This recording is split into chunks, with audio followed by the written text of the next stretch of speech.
الشيطان الرجيم بسم الله الرحمن الرحيم ولا تقولوا لمن يقتل في سبيل الله أموات بل أحياء ولكن لا تشعرون صدق الله العظيم.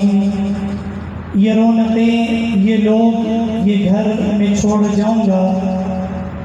یہ رونقیں، یہ لوگ، یہ گھر میں چھوڑ جاؤں گا. ایک دن میں یہ روشنی کا سفر چھوڑ جاؤں گا. قاتل میرا نشان مٹانے پہ ہے بضد، میں بھی سینہ کی نوک پہ اپنا سر چھوڑ جاؤں گا. اور میں اپنے ڈوبنے کی علامت کے طور پر دریا میں ایک آدھ بور چھوڑ جاؤں گا. لشکر کریں گے میری دریری پر تبصرے، میں مر کر بھی زندگی کی خبر چھوڑ جاؤں گا. انتہائی ذی قدر ذی مقام اسٹیج پر جلوہ افروز حضرات علماء کرام، توحید و سنت کے پروانوں، اصحاب و اہل بیت کے دیوانوں، آج کی یہ عظیم الشان فقید المثال خدمات حضرت علامہ مسعود الرحمان عثمانی شہید کانفرنس کے عنوان سے معلوم ہے. حضرات آپ کے سامنے بیانات فرما چکے ہیں اور بعد میں بھی فرمائیں گے. میں اپنے چچا جان کی کس خدمت کو کہاں سے شروع کروں. جب میں نے ہوش سنبھالا تو میں نے اس وقت جس حالت میں ان کو پایا، میں وہاں سے بات شروع کروں یا میں کچھ بڑا ہوا ان کی مشکل حالات کو دیکھا میں وہاں سے بات کو شروع کروں، یا میں جب حفظ کی کلاس میں بیٹھا تو میں نے ان کے ہاتھ میں ہتھ کڑی اور پاؤں میں گھڑی کو دیکھا میں وہاں سے شروع کروں، یا میں درجہ متوسطہ میں پڑھنے لگا تو میں نے کوٹ لکھپت جیل میں جا کر ان سے ملاقات کی میں وہاں سے بات کو شروع کروں، یا میں ان ایام کو دیکھوں کہ جن ایام کے اندر ہم سب گھر والے در بدر تھے. وجہ کیا تھی؟ صرف اصحاب رسول کا دفاع تھا. میں نے ان ایام کو بھی دیکھا کہ جن ایام کے اندر ہم سیل میں سوئے ہوتے تو اوپر سے پولیس کا چھاپا پڑ جاتا.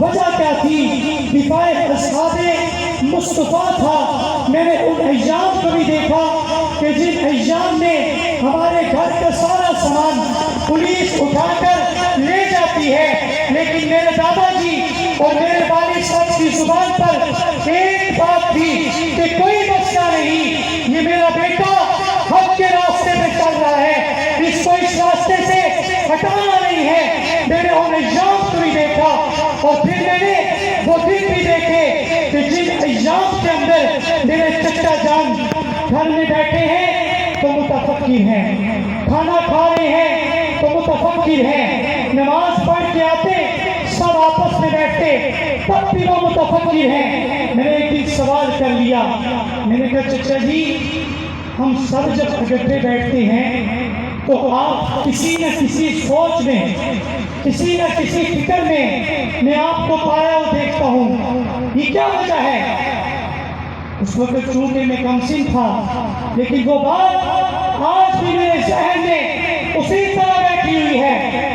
یہ غالباً 1999 یا 98 کی بات ہے.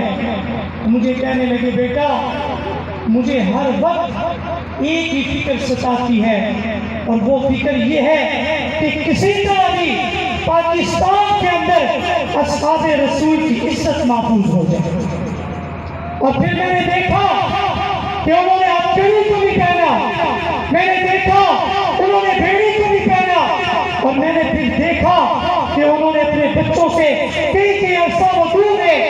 وجہ صرف اور صرف اصحاب رسول کا دفاع تھا، عزت اصحاب مصطفیٰ تھی. میں نے ان کی مسکراہٹ کو اصحاب مصطفیٰ کے لیے دیکھا، میں نے ان کے تقوی کو دیکھا تو مجھے اصحاب مصطفیٰ کی اس میں عزت نظر آئی. میں نے ان کی گفتگو کو دیکھا، اس میں اصحاب مصطفیٰ کی عزت نظر آئی. میں نے ان کے چہرے کو دیکھا، اس میں اصحاب مصطفیٰ کا دفاع نظر آیا. میں نے ان کے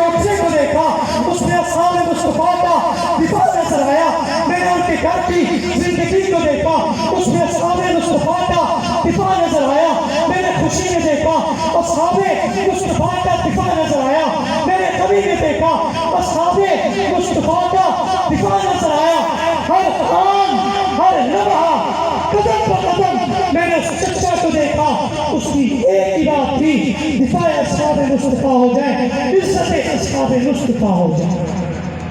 اور پھر یہی بات کرتے ہوئے وہ دنیا سے سج دھج کے جا رہے ہیں، اور میرے اور آپ کے لیے یہ پیغام چھوڑ کر جا رہے ہیں کہ دیکھو دنیا سے جانا سبھی نے ہے، مرنا سبھی نے ہے، لیکن اس زندگی کے جب تک آپ جی رہے ہیں تو اس زندگی کو کسی کے کھاتے لگائیں۔ ہم آج عزم کرتے ہیں، ہم اپنی زندگی کو اصحاب مصطفیٰ کے کھاتے لگاتے ہیں، دکھاتے ہیں، اور جب موت آئے تو شہادت والی موت رب سے مانگتے ہیں۔ پھر یہی کہتا جاؤں گا، حق بات پہ کٹتی ہے تو کٹ جائے زبان میری، حق بات پہ کٹتی ہے تو کٹ جائے زبان میری، اظہار حق تو کر جائے گا جو ٹپکے گا لہو میرا، فنا فی اللہ کی پہنے بقا کا راز مصور ہے، جسے مرنا نہیں آتا اسے جینا نہیں آتا۔